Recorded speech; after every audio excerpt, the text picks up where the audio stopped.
We're ready. So I certainly want to do them justice. So rather than me introducing them, I prefer for them to talk about themselves. And let's start by talking about high level so that we save some questions for me to ask you and for the audience to ask you about your journey. Dina, you want to start? Sure. So hi, good morning. So it's funny because when we got here, I said, oh, it's so nice you give out awards. And she's like, no, you guys are getting them. I was like, oh, I thought you give them to people who attend. So I'm Dina Opici. It's nice to meet all of you. I am the fourth generation in my family's wine and spirits distribution business. So we have great samples. And I'm really happy to be here today. And I thank Allison Brack for encouraging me to do this. And a plug for Citron. We love them. So I feel really fortunate that I am where I am today and lucky to be working in my family's business. It was not the intention. I went to college at Lafayette College in Pennsylvania, and then I went to law school here in New York at Benjamin Cardozo, part of Yeshiva. I watched Law and Order every night. I thought that that's what my life was going to be. And I worked for a law firm for 2 years, and the head partner came to me. It was a small firm, and he said, I'm leaving. We're leaving. You were a package deal back then, I guess. And he said, we're leaving, and we're going to this much larger firm, and it's going to be great. And I was sitting there like, it's going to be awful. And it was everything I didn't want to do. And my grandfather at the time was 80, and he was obviously the second generation in our family's business. And he said to me, do you think you're going to ever want to do this? And it's funny thinking back that there was no expectation that I would ever do it. It was our family's business. My grandparents worked together, lived together, traveled together. I love my husband, and I still wouldn't want to do that. And they did it for 65 years. So it was normal for me to see them together. It was normal for me to see my grandmother at meetings and on trips. And the timing was right. And I said, okay, I'll give it a try. And it certainly was not the introduction that I had anticipated. I came from a law firm with like a nameplate and an email, because we had email back then. We didn't have, I don't think we had iPads, but we had email. And I got to work, and there was no desk, and there was no nameplate, and it was like, okay, we'll just figure it out. And I was fortunate to work with my grandfather for another 20 years. He passed away at 102. Oh my. And so his concerns about obviously legacy were not founded when he had this conversation with me at 80. But for me, entering the business felt really natural. And seeing my grandmother there made me think it was okay to be a woman in a men's business, because the liquor business was a men's business, man's business. And it's really evolved over the years, like everything else has. But for me, it always felt a little bit natural to be there, because I had already seen what took place before me. So it was super fortunate. I love what I do. It's a lot of fun. Some days less fun, as I think all industries become less family-oriented and more corporate, even with the wineries that we work with, because at the end of the day, it's all about relationships.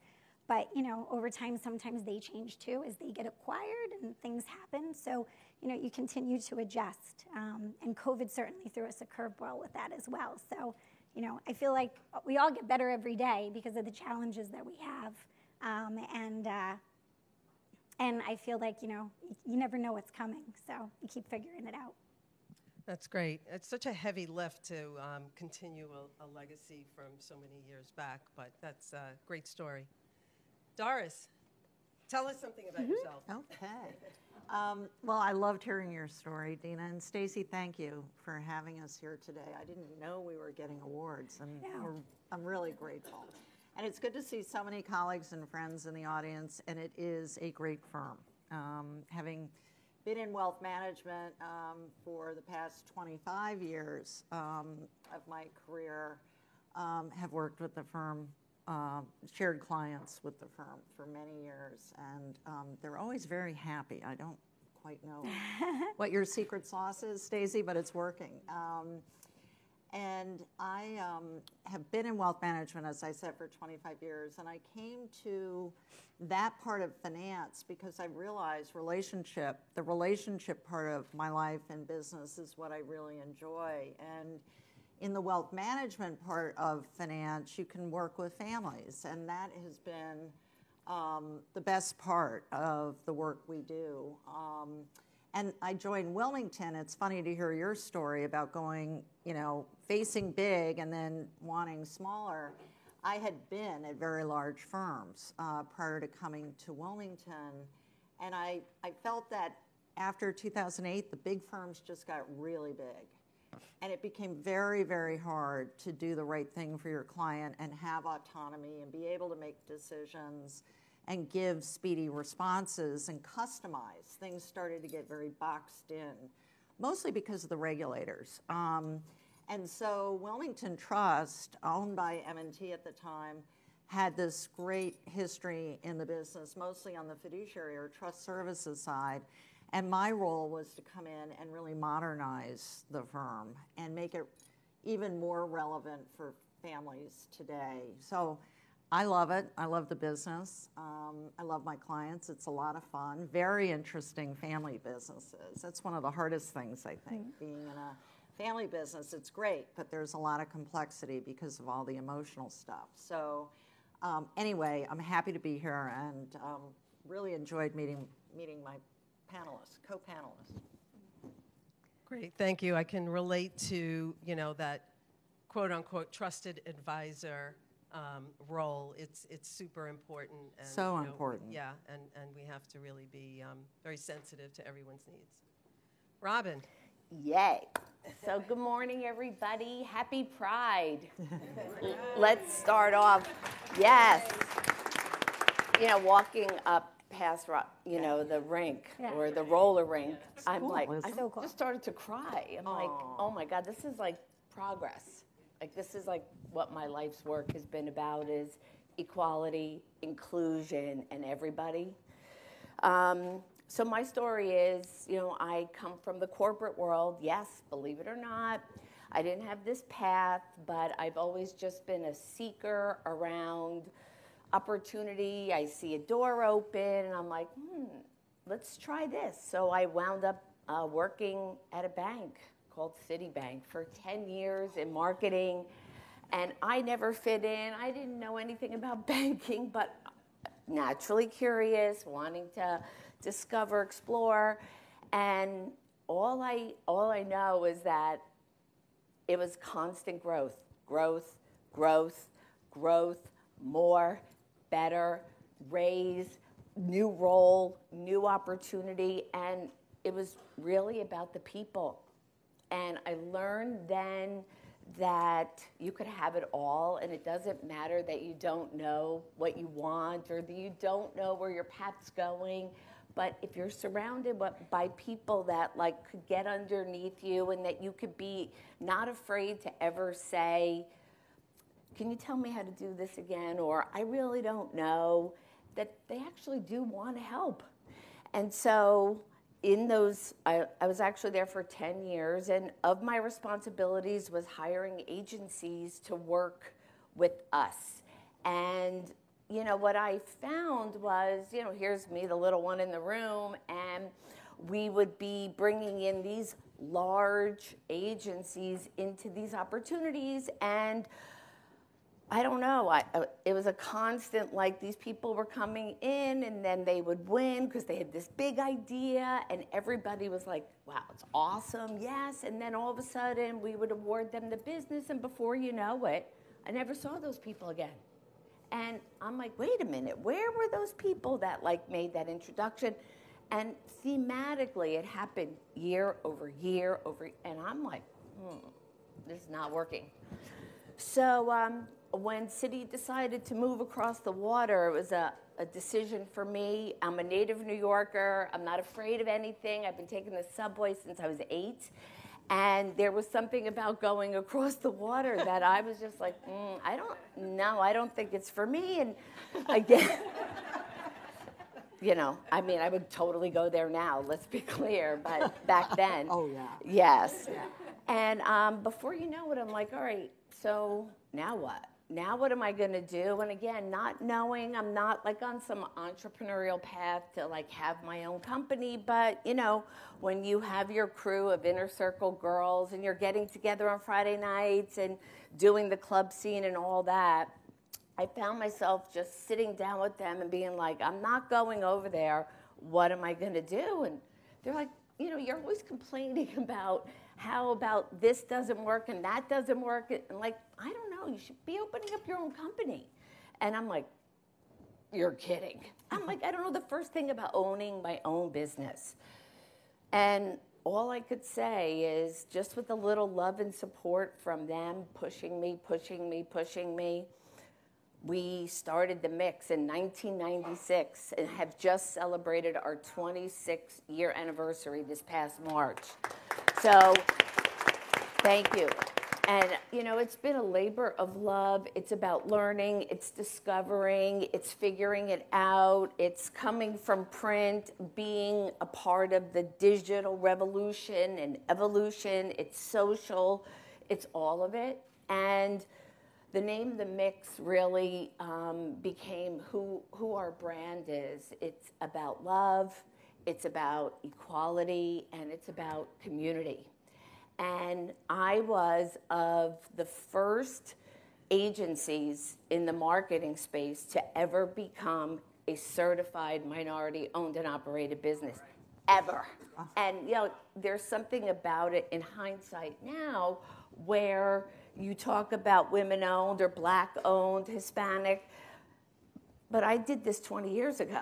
And I have been pushing the boulder up the mountain, trying to have brands see and understand that marketing to diverse audiences, to all audiences, that a brand and a product work together. And it's not like I'm just trying to promote that I'm woman-owned.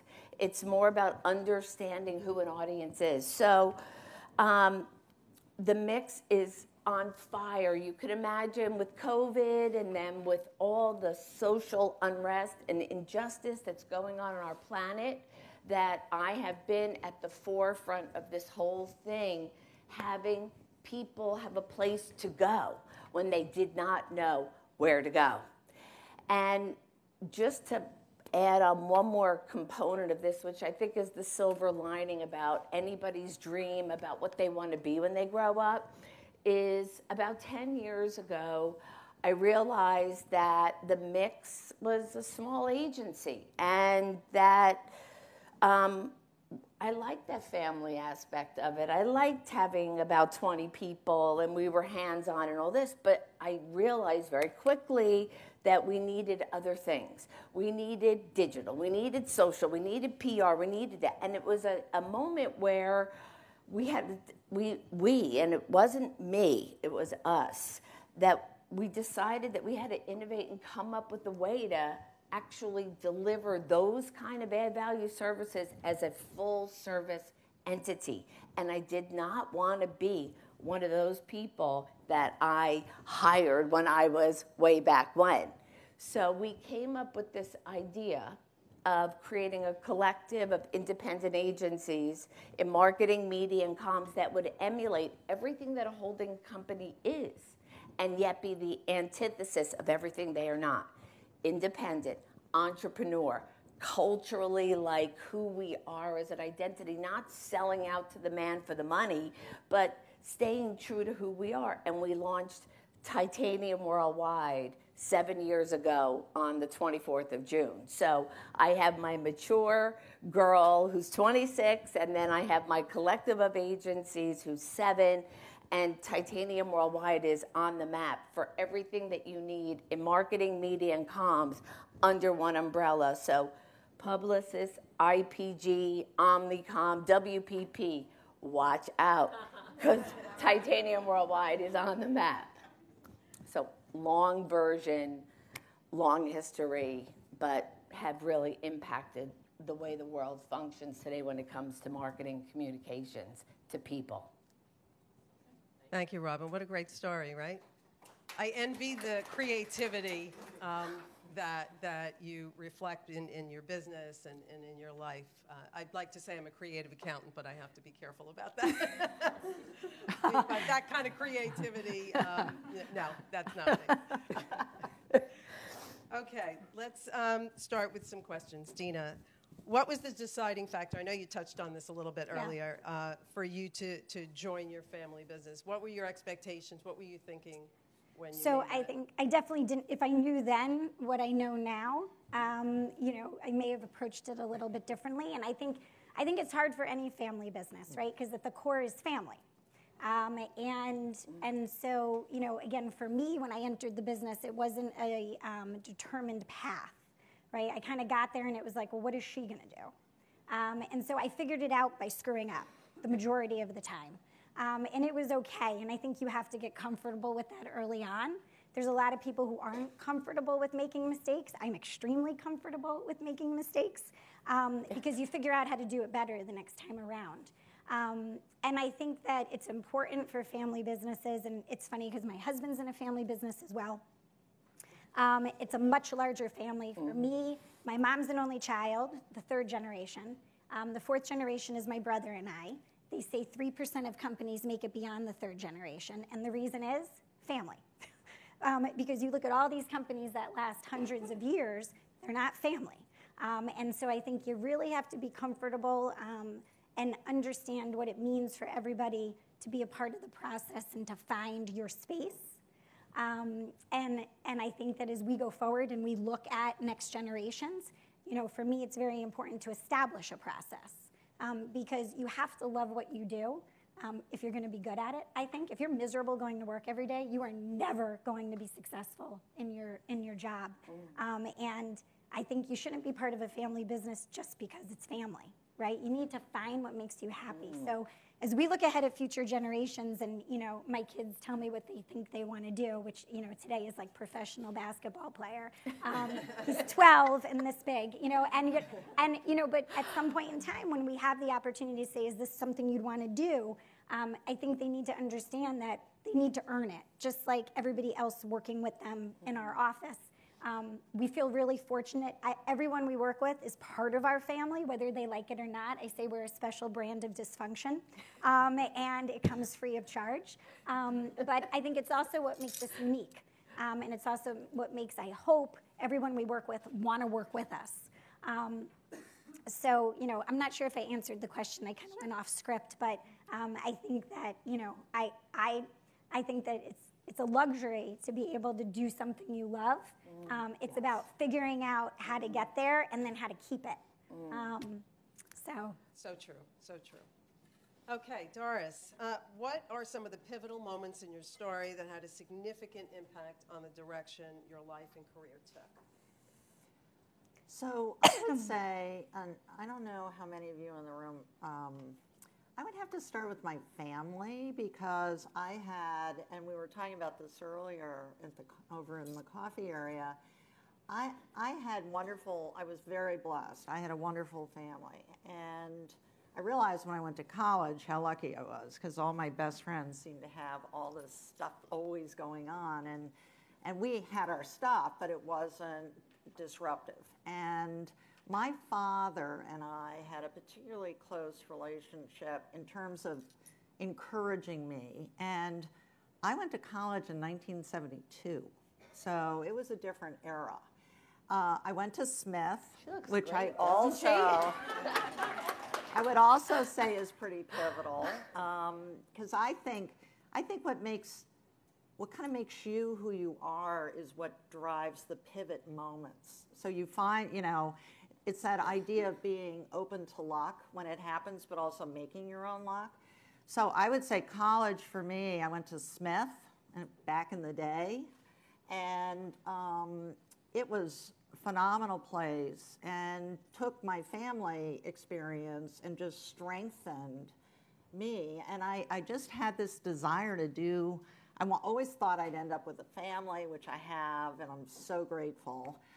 Twin daughters, and but I wanted to do something, either get a PhD and, you know, make contributions. And then I ended up deciding to go into business. And I would say along the way, it was not easy because I liked finance. I went to McKinsey after business school. I went to Chicago for my MBA. Also an amazing place. Met my husband there. We're still together. He's like my dad, was like my best sponsor, I guess I would say.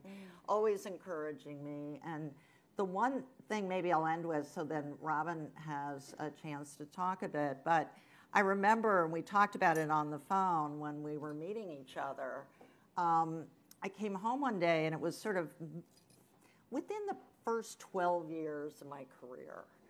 And they had offered me a promotion and I was thinking, oh, I'm not ready for this. How am I going to do this job?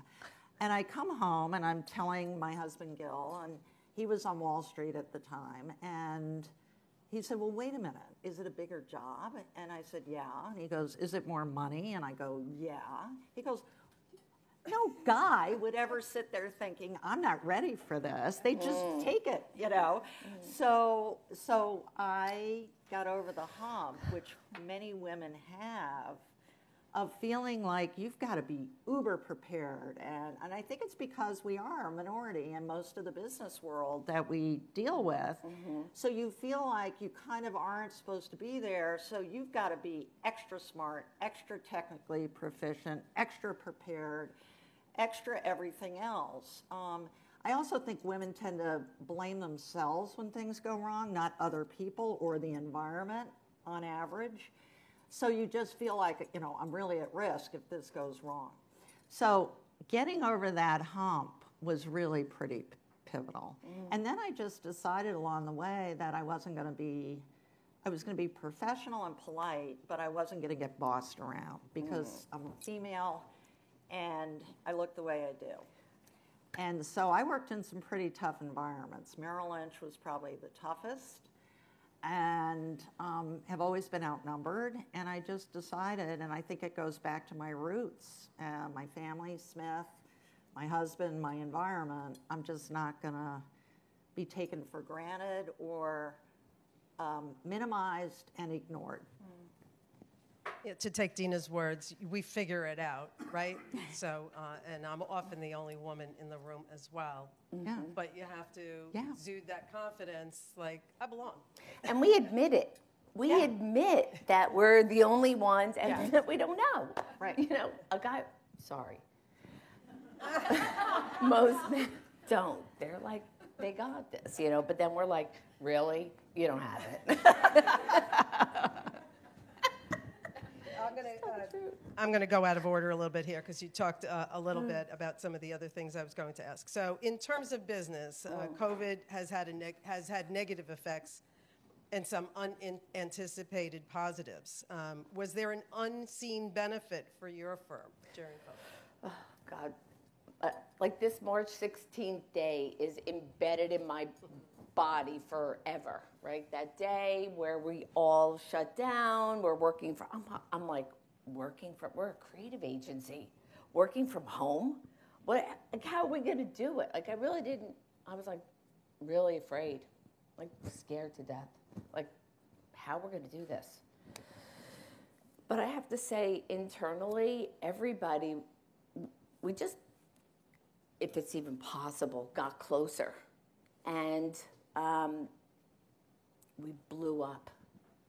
I can't even believe it. I would have never thought 25 years into this, here I am, like thinking like we're on the other side of the rainbow.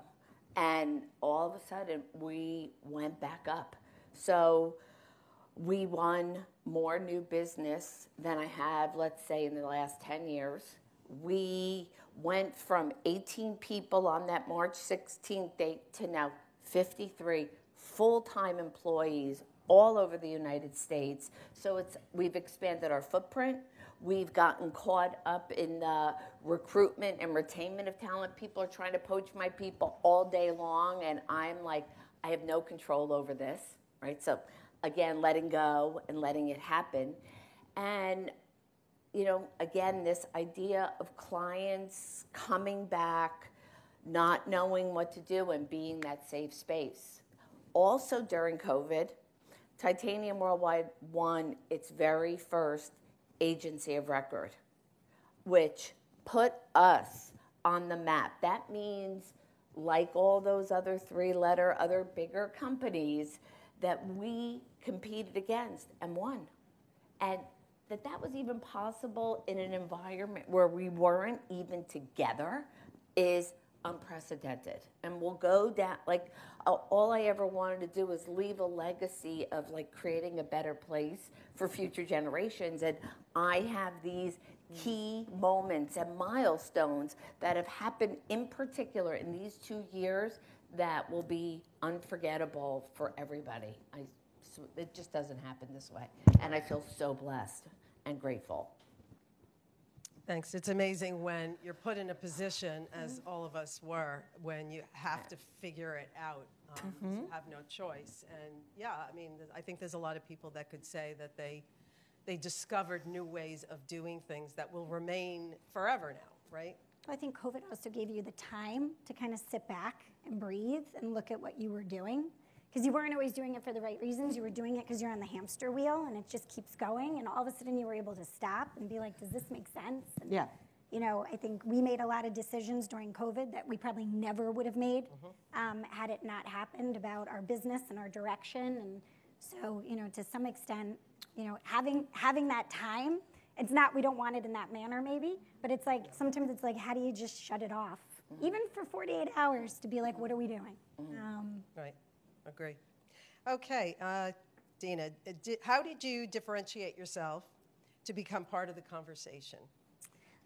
So I came into a family business, and a lot of the people that when I started working there knew me. You know, they'd say, "I knew you when you were this big." Oh God. And that's always nice until you have to actually sit down and try to, you know, manage a situation. And so I think having come out of law school was very helpful for me because I had established credibility for myself. Like, I knew I could write a letter. I knew I could do certain things that I felt comfortable with. And so I started to find opportunities. A lot of those opportunities would come when people were out sick. Somebody was having a baby, somebody was having back surgery, somebody, you know, was having surgery. And it would be like, well, could you do their job? And it was the best thing that ever happened because I had the opportunity to do a lot of different things and then figure out how to do them better as we went forward. And I think that gave me credibility within our own organization that, you know, she's just not the granddaughter. Yeah. That, you know, she actually is, she actually can help and put in place new process. And you got your hands dirty. Yeah, exactly. And there were funny stories along the way, for sure, where you would find things out that you could not believe was actually going on. It was like a Friday afternoon. This gentleman came to me who did our payroll. So think about this. He paid all of our employees. And he did it on the phone. So he would call in the payroll. He would sit for 4 hours every Monday morning. And he'd be like, Jane Doe, $236. John Smith, $400. And he came to me on a Friday afternoon at 3 o'clock, and he said, I just want to let you know I'm having bypass surgery on Monday. He had told no one. I don't know why he told me. And I said, oh, my gosh, you okay? He said, yeah. He said, but somebody has to call in the payroll. Do you think you could do it? And I was like, I'm sorry, what? And so that afternoon, I called ADP. I had no idea what I'm doing. Called ADP. A gentleman, Rich Fassman, who is my ADP friend till today. I said, I'm supposed to call on the payroll on Monday. I don't even know where to call. I said, so he literally came and met me on Saturday at the office. We installed payroll for Windows. Again, like incredible monumental achievement. Major step. Right, exactly. I was like, wait, I said, you guys have a computer for this? Right, this was amazing. Started doing the payroll. I hired someone to do that process so that when this gentleman came back, you know, a month and a half later, I almost gave him a heart attack because he walked in and he's like, what? I'm like, yes, we have hand scanners now and payroll's on the computer. And, you know, but those were things, again, that you didn't realize what you were doing, but you were helping, right? And so I think for me, getting my hands dirty, not knowing what I was doing, trying to help out as where I could, gave me the opportunity. And I sometimes joke that I won by default to get to where I am today. Because a lot of times no one else wanted to jump in, right? And for me, and I think it's the one thing about family business, that differentiates itself is that it never leaves you, right? It's with you all the time. I think it's less today, maybe less today, whereas due to technology, no business leaves you. You can't get away unless you find somewhere that has no reception, which is priceless, right? But I think it never leaves you, so you feel like you have to make it work because it is your own. And so from that perspective, I think that, if I hadn't had that opportunity, I might not be where I was today. If I had had a path that was determined, it may have turned out different. So. Once again, figuring it out. Right. Yeah. Okay. Doris, did you face any challenges climbing the ladder and being seen? Anything stand out? Oh, yeah. I mean, I think the thing in the financial world, and it's still like that. I mean, there aren't a lot of women. I'm part of a competitor forum where we get together 2 times a year and talk about common issues, a lot of fintech discussions. We meet a lot of fintech firms, and I was talking to the guy who organizes the forum yesterday, and he said, "Can you help me? We've only 4 of you are female, and literally there are no other women running the wealth organization at their firms, and so could you host a dinner the night before our get-together in the fall?" And I said, "Sure," but it really made me think. I mean, this is 2022, and this is a business that does a lot with families. And it's not like women only understand families, but we should be diverse in how we come across and how we think about clients and how we handle the experience and how we handle the relationships. And we do have a big focus on diversity within the firm. And I have among us today some wonderful colleagues who are certainly not just starting out, who are wonderful. And we've got a pipeline now. But it's really challenging. And I think, I never had a sponsor because it was different then. And so what most women ended up doing is very few people stayed at the same firm. So to get ahead, you had to move, which is what I did. So I ended up at a couple of different firms, like 4 different wealth management firms. And that was just to move forward. And so I think what you have to do is, I always say, get to know yourself really well. I've always, I've benefited from coaching. I've done a lot of assessments. Find what you love, know yourself well, and then, look at your climate, your environment, and make sure it's one where you can succeed, where you've got an open and a welcoming environment. And if you don't feel that way, then you got to find one. Because you can only fight so hard on your own. So that would be my advice. I mean, I ran into a lot of roadblocks. I mean, one time I didn't get a promotion because 2 of the guys went to the guy who was retiring and said, "If she gets the job, we quit. We're not working for a woman." And this was a while ago, but they listened to them. And so I left because I was ready for more. Well, good for you for knowing that about yourself. And shame on them. It happens to all of us, I know. does, So for sure. It's not said these days, but it happens. Okay, Robin, congratulations on your firm's B Corp certification status. Yay. Yes. Tell us a little bit about the process and why it means so much to you. So I don't even know if people know what B Corp is, but for those that don't, it is the, let's just say 5.0 when we're at a 2 or 3.0 around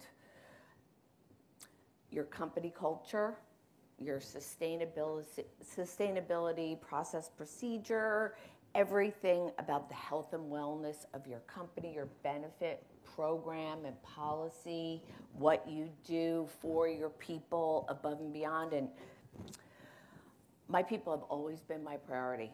Always, like never an exception. I would forfeit my own salary or anything for myself so that they were always set up, taken care of, and happy. Always the first priority. And I might have learned about B Corp maybe about 6 or 7 years ago. And it was just one of those things where a lot of the tech startups were able to take their company and apply in the application. And when you're a legacy brand that has old ways of doing things, it's hard to take what's broken and fix it in order to justify progress, evolution, and go forward. And so, but the application was always on my mind as something that was differentiating about us. And there was nobody in the agency space that had this. And I'm like, it was almost like a part of like a 3-year, 5-year plan that we would start to be moving towards this. And 18 months ago, we literally started the application process. And again, when you're a newer company that's growing up in the world that we live in today, it's much easier to say, oh yes, we have this. Oh yes, we have that. Oh yes, we've been doing it like that since last year, like brand new. So easy to do it. It took us 18 months to literally, and this is, you want to talk about rigor? I have never seen anything, it's worse than any mortgage application, anything college application, the certification application. This thing was really intense. And all I could say is what I've now learned, and I'm now spreading this to everybody because now I know A, it's possible, and B, it takes something, so you have to really commit to it because it's the kind of thing where you get reevaluated year over year. So you can't just get it once and check a box and be done. And now you have it. It doesn't work that way. And so what I've learned as a result of like a company-wide initiative around going for this is that it took everybody, because everybody kind of has to sign up for some piece and part, because it's more about the I want to call it like the coalition of the company, because when you're over 50 people, you're now a mid-sized company. You're not a small company anymore where you could just say, you do this, you do this, you do this, check the box, yay, let's go. And so I've now met other companies that are B Corp certified. And what it's created for us is a whole new pipeline of people like us that want to work with us, that I want to work with them. We are alike, shared values, integrity, passion, love, I am like, oh my God, if I could just start over now, knowing what I know now, it would be a whole new world for me, right? Because the rest of it's been the uphill battle trying to get the boulder over the other side. Now and I wouldn't say there's a lot of companies that are there yet. Very few that like want marketing services in our capacity to work with them. But when we strike, it is magic. And it is one of the greatest accomplishments that we as an agency have ever had. That's wonderful. Yay for you. Yeah, I mean, it's like a lot of work. Yeah. Okay, Dina, Yeah. the question that everyone always asks themselves, and Right. now we'll ask you, how do you manage the work-life balance? So my opinion is there's no such thing. Because we're running all the time. And I think, you talk about the fact that you have a full-time job. I think you need to put that aside and say, well, what other full-time jobs do you have? Are you a mom? Because last time I checked, that's a full-time job. Your kids don't need you part-time. They need you full time. And then, are you a wife? Well, that too, depending on your partner, it can be a full-time job. And then your family, right? And being in a family business, my family is also a full-time job. And so how many people do you know who have 2, 3, or 4 full-time jobs? Kind of hard. So I look at it and say, it's really not possible. It's about how do you balance what you have on your plate so that you can make time for yourself. Because for me, the only way to have sanity is to make sure that I can give time to all of those facets. But you have to keep in mind that you have to give time for yourself too. And whether that's time with your friends or getting a manicure or doing something or exercising and just something to make sure that you fit yourself in. Because I think a lot of times what I forget is myself. And my husband will say to me, at some point, are you going to stop doing everything for everybody else? Because, you're going to lose your mind. But it's also how you keep going, right? So my perspective is that the work-life balance doesn't. That's nice. The work-life balance doesn't exist in a box. It's about what is that work-life balance for you, and how do you prioritize those full-time jobs to make sure that you're giving them enough attention to be successful. And I think that you also have to, cut yourself a break sometimes because you can't be good at everything. It's about making sure that you're. For me, I'm like that. I'm great at the right moments because you can't be great for all of them. So I feel really fortunate that I have a great family and great kids and a great husband, and everybody kind of works within my insanity. But I also think it's made them better too. And it's given them a platform, at least from my kids' standpoint, to be able to be successful as they go forward because, they too have had to figure it out at times when, I don't answer my phone or I can't go on a field trip or I can't do whatever. But, it's made them who they are today also, which I'm probably the most proud of. So from my perspective, if somebody has figured it out, I would love to meet them and go to their panel and find out how it is that you make that happen. But, I think that, again, it's just kind of part of the process. Yeah, the benefit for me, anyway, of having grown children is you get to, after all the years of guilt, you start to realize they're fine. They survived. I survived. We got through it. Everyone's normal, kind of. So it's all good. It's all good. Okay, Doris, why do you think having a sponsor is so important, and how did it help you? Yeah, I think finding those people in your life who will tell you what you need to hear, not what you want to hear, and also can read your environment. Because I think everybody has a bit of denial in them, like you don't want to see that you're going to be blocked or you're not really appreciated or maybe it's not the best environment. And then I'm, by definition, kind of a builder fixer. Every business I've ever done is either starting it within a company. I've never done like a brand new startup. Or taken something over and really had to fix it and grow it. And I think that, I'm up for challenges, so I always think I can overcome the obstacles. And it's been a big part of my success, but I think I also probably stayed in some roles or situations longer than I should have because I wasn't really reading the tea leaves. And that stuff is hard. The more senior you get, the more it's tea leaves and kabuki. And you're trying to figure out, like, what's the plot here? Like, who are the characters and which one's really driving the outcome? And am I in it? All that stuff is super hard to figure out on your own. Which is why I hate the word network because we always use it and it's so overused, but it's critical.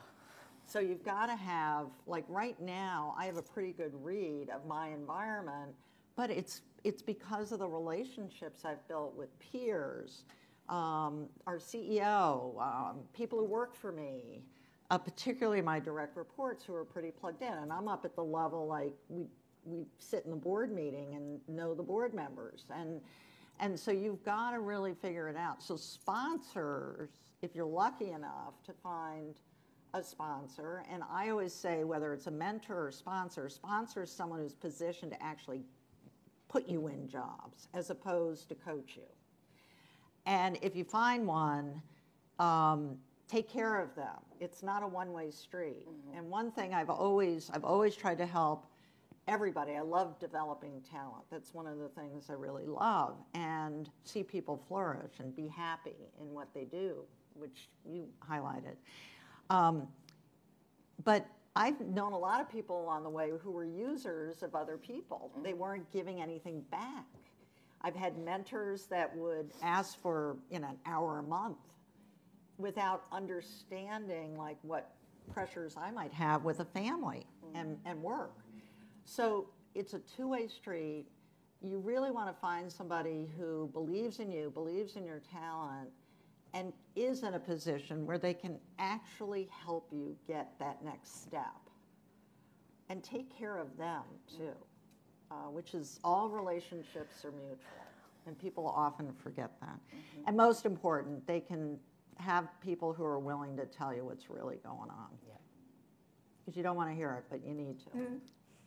Yeah, that's great advice. My best mentors actually have been men. Me too. Isn't that funny? Yeah. I've never had... Go men. Yeah. In the back. I've never had a woman more senior to me at any company until 7 years ago in my entire career. I mean, it's really wild, but anyway. Okay, Robin, you check a lot of different boxes in terms of diversity. Did you experience challenges in your career because of your diversity? Yeah, this is like, I would say through the month of June, I've maybe done 60 panels. And this question is always coming up. Being a woman, being a lesbian, a mom, I just became a grandmother. My son-in-law is African American, so we are the multicultural family in every way. My younger daughter's a millennial. I mean, I got this. I got to tell you, I never saw race. I didn't see color. I didn't see gender. I didn't see that. I just saw like yellow brick road, really. And I never had that. But what I see is that I've always mentored girls, women, men, people of color to break through, to disrupt, to transcend out of it. So it's more about the purpose that I've become over time as a result of who I am, and took what the gift, let's say, of not being held back by these things, and use them to give back to others so that they could be free of themselves and not be held back by these things. Because I will tell you very crystal clearly that there are many, many senior level executive women that are not out, that I've known for 25 years, gay as the day, and they are not out at work for the fear that they might lose their job. And I think that's BS, and that if we're going to do it, we have to do it together, and we have to hold each other accountable for our own truth and empower each other to stand up and not be afraid, because we got you. And what we just saw happen with Roe versus Wade, I'm just saying, we have to stay together. And it's not like I'm anti-men. I'm not saying that at all. I'm just looking for equality and inclusion at the table, at every table, at all tables, every day. Thanks. Okay, so this is a question that each of you can answer, the same question. So what do you want to achieve next? What's next? When we grow up? What do we want to do when we grow up? So I think, for us, or for me personally, I think it's about looking at the business as a business, right? So when you're in a family-owned business, it's very easy sometimes to focus on the family, either whether it's your real family or your family of employees. And sometimes it's the hard decisions that are the most painful. And one thing that we did a couple years ago, now I guess it's 6 or 7 years ago, we brought in an executive coach.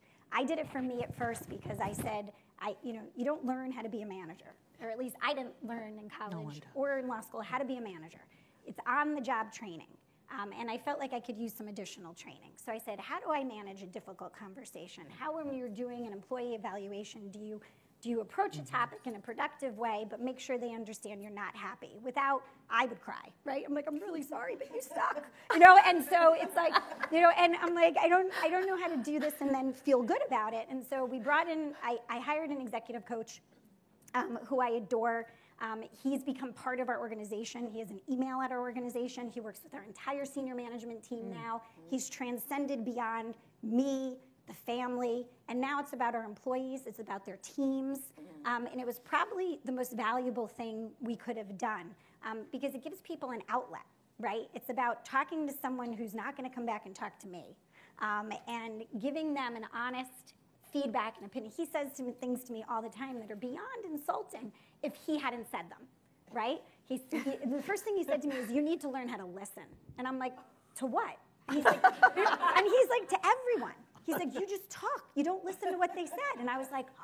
And so I started practicing listening. And everything I did, listening at home, listening to my friends, and sometimes I would have to just breathe through it because I knew I had something to say. But it's been invaluable in making me a better manager. And so I think as I go forward with our organization, I think it's so important that we give the tools to ourselves to be better. And to find ways to do that are somewhat outside the box. And so we try to do exercises as a management team. And you can build the boat and which boat floats, and and you can do things like that. But sometimes those conversations actually have to be uncomfortable. And we just did that in April. We did an employee survey, and then we put the employee survey out in the room, and it wasn't necessarily all positive. And those are the conversations that make you better. So when I look ahead professionally, it's about how do we continue to grow as a company, not necessarily from a top-line standpoint, but as an organization and culturally, and making sure that we are honing that message as to what we want to be when we grow up, because we're going to continue to grow, right? And so that's the professional side. On the personal side, I just want to have fun. Right? I think that we all came out of COVID recognizing having fun is really important, and also gives you a much better sense of well-being. And so prioritizing the fun, making time for it, scheduling it, as crazy as that is, but at least then you know it's going to happen. So that's great. Well, we can't wait to see what happens when you grow up. Oh, yeah. Doris? So the past 6 years have been taking the company to a certain level. So professionally, we're ready to just go to the next level. So I look forward to that. But to get there, I had to give up a lot. So my scope went like this. It became family, my twin daughters, who are now 19, and work. And now what I'm doing, and I think COVID sort of also kind of brought us, home, right? We were home more than we've been. Working, but home. And so now what I want to do is get a little more balance back in my life, because the work that we have to do at work isn't easy, but it's totally different than a build and fix. It's now just a build. And so I have reconnected with my best friend from college, who's out on the West Coast. I went and stayed with her for 4 days. I'm going to see my other best friend from college in Texas. I just hosted one of my other best friends from here, who's in Florida now, and she came up and stayed with us. We have a place in East Hampton for the weekend. And I'm on one not-for-profit board, and I'm going to go back and get more involved in another one that I really love. So more me time, I think, is what I need. That's great. And, Doris is in a very high position. And to be able to do that and balance it with all of these personal achievements that you plan on doing is fantastic. Fantastic. Well, I think we all do that. Yeah. And you. Robin? I don't know. There's definitely this idea of what's next, right?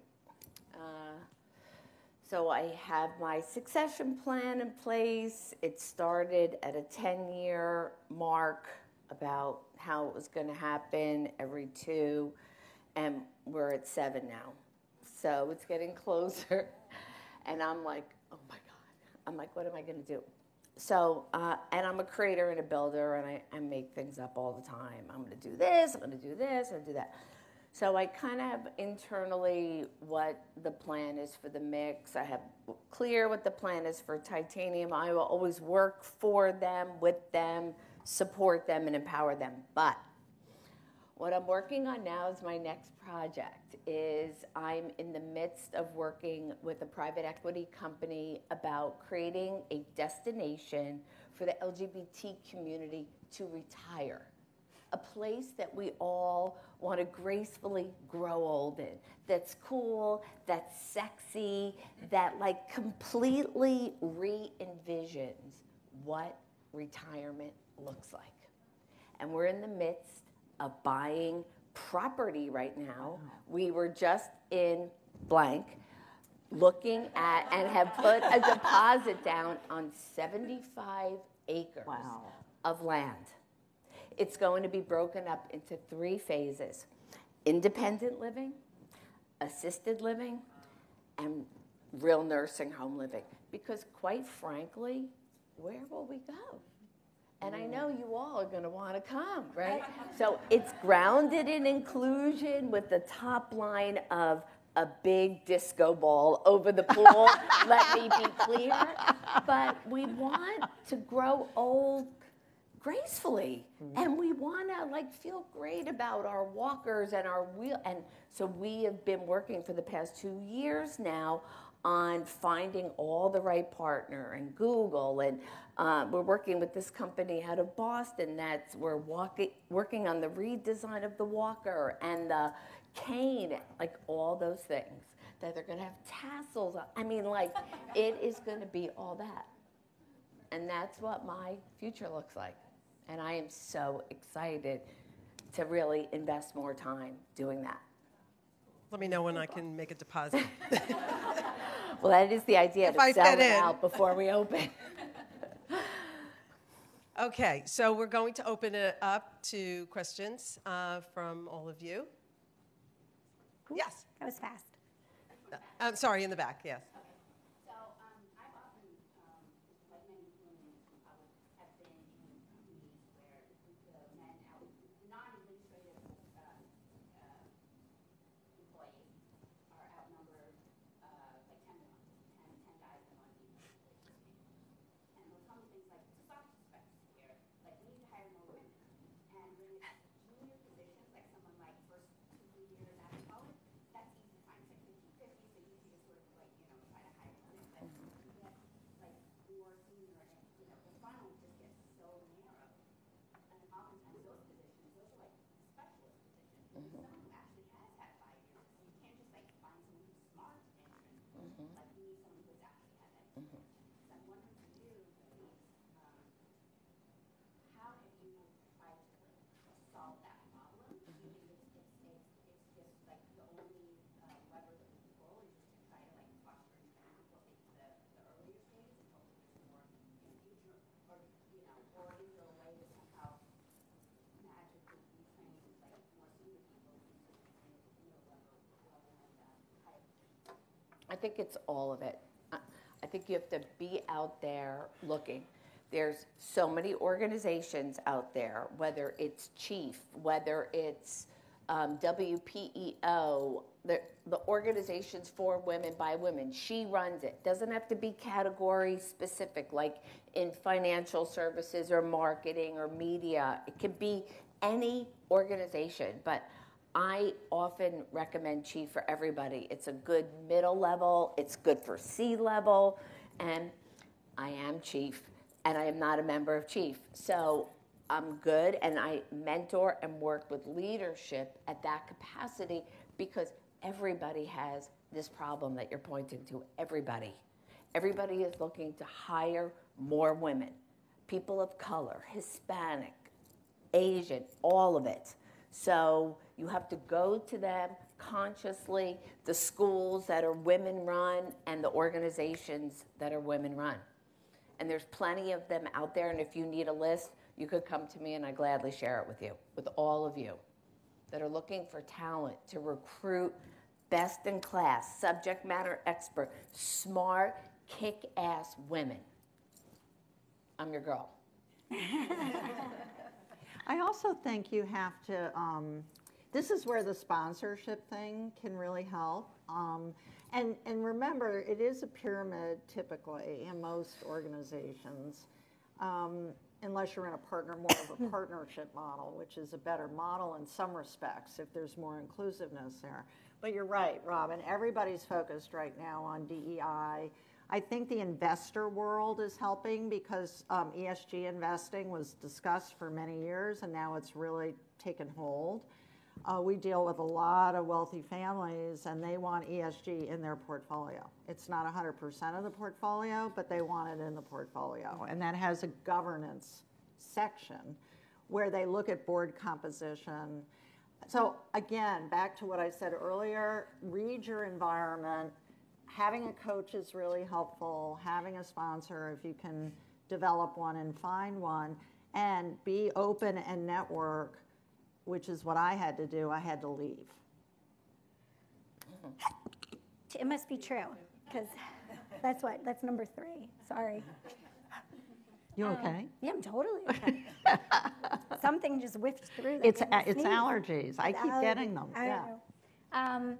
I think from my perspective, a lot of times it starts at the top, right? And I think that it's a perspective when you're looking at candidates of what you're looking for.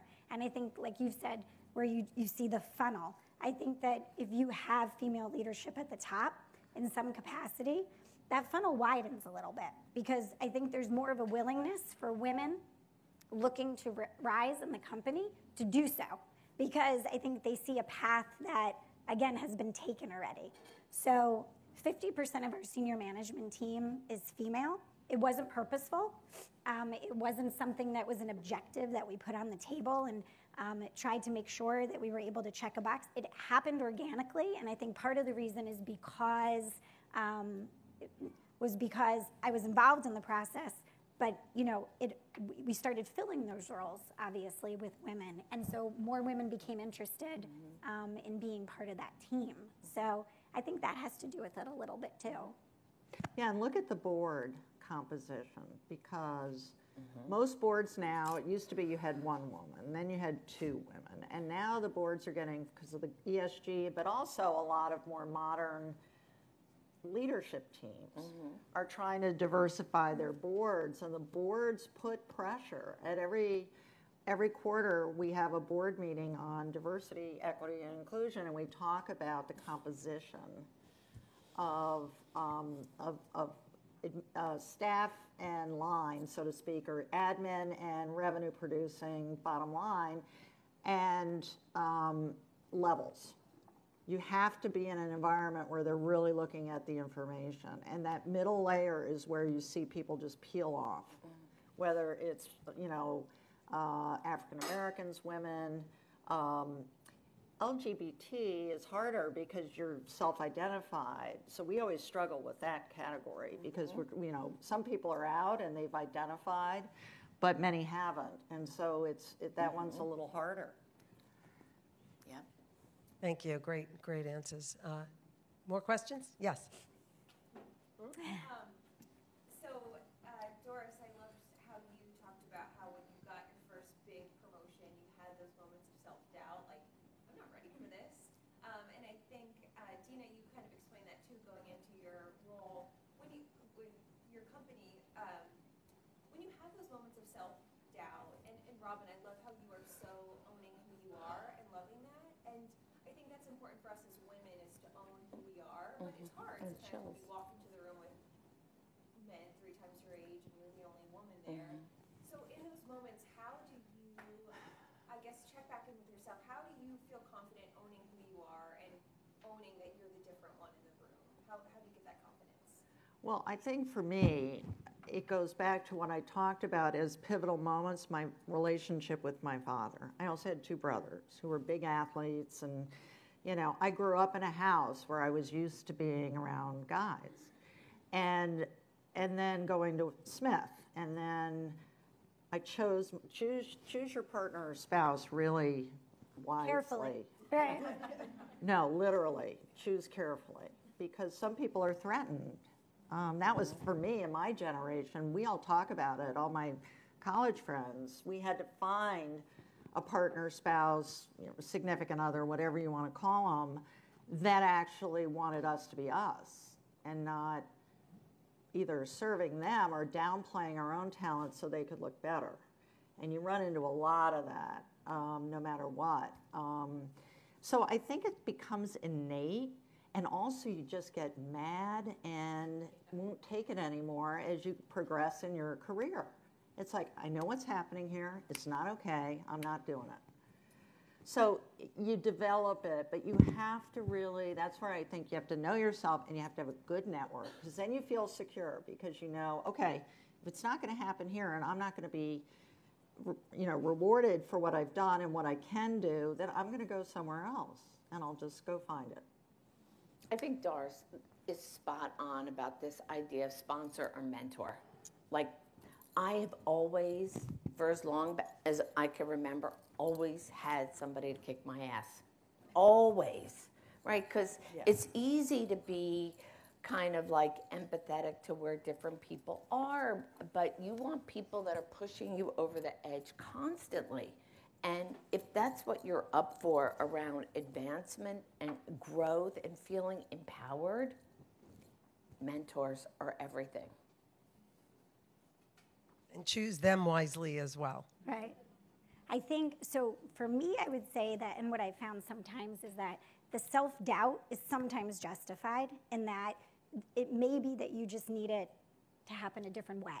So recently I was asked to, we have a national organization of wholesalers, and so they called and they were setting up a new executive board because of changes throughout COVID and what had happened. They decided to restructure. And so they called and they said, the chairman called me and said, I'd like you to be my vice chair. And I started laughing, like literally on the phone. He's like, I'm sorry. And I'm like, why? You know, I'm like, why would you be calling me? Now, part of me knew that I guaranteed they wanted to have diversity now on the executive board, right? But like, I have no idea what I'm doing. And I said to him, I'm just going to be candid with you. I don't feel I'm ready to be a chairwoman chairperson next year of this organization. And I said, but could I move into the role of secretary? Because 3 years from now, I'll be ready. And he was silent on the phone. He said, no one thought you'd say no. And I'm like, well, I'm saying no. I'm like, because I can't put myself in a position to fail. I said, I have too many great things going on right now that I can't put on the back burner for this. So what's a different path for me to get here? Because I want it. But I want it in 3 years, not in one, because I feel like I have to learn. And I got like 5 phone calls the minute I hung up the phone saying, we heard you said no, we heard you said no. And I was like, it's okay to say no. I said no, but I'll do it later. And it ended up working out. And we've already had 2 meetings and they've been fabulous. And I feel like I'm contributing. But I know if I was in that role right now, I would be sweating and uncomfortable. And so, you know, again, you don't always have the flexibility of time on your side. I was lucky to be able to say, you know, no, but can I do it a different way? So hopefully it works out. But yeah, I don't know. And it's okay to be uncomfortable. Doesn't mean you shouldn't do it, though. Every day. All right. Well, that's the other thing. Women are generally raised to please and nurture, and you know, I'm speaking at a very kind of general level. I mean, obviously, you know, and I think part of it is, and it may be my generation too, but you know, you're supposed to make everybody else feel better and not get upset, and that's just not going to work. Any other questions? Cool. Wow. You did a great job. You answered You all did of a them great without job. You did a great job. Right. Thank you. Thanks. Great job. Well, thank you so much for coming. I am so pleased with how this all turned out. This is the first time we've done this event in New York City. We've done it in many of our other regions, and especially since COVID, we're the first one to do it again in the firm. So thank you so much for coming. It was fantastic, and we hope to see you next year.